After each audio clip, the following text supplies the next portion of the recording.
నిషేధం తొలగింపు రిజిస్ట్రేషన్లు షురు. తొలి రోజు మేడ్చల్ రంగారెడ్డిలో 34 పూర్తి. వచ్చిన దరఖాస్తులకు ఆధారాలు అప్డేట్. ఇద్దరు అధికారులపై వేటు. ఓ కలెక్టర్ అయిన చర్యలకు అవకాశం. నిషేధిత జాబితాలో నమోదైన పలు ప్రైవేట్ ఆస్తులకు విముక్తి కల్పించి వాటి రిజిస్ట్రేషన్ పూర్తి చేసే ప్రక్రియ ప్రారంభమైంది.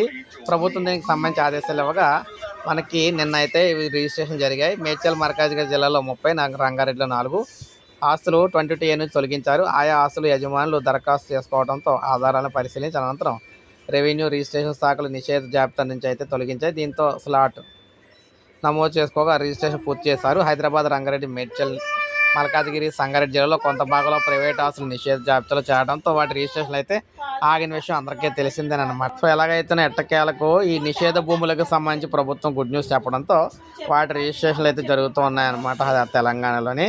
సో ఇది మనకి తాజా సమాచారం. ఒక లైక్ చేయండి, సబ్స్క్రైబ్ చేసుకోండి, మన ఛానల్ సబ్స్క్రైబ్ చేసుకొని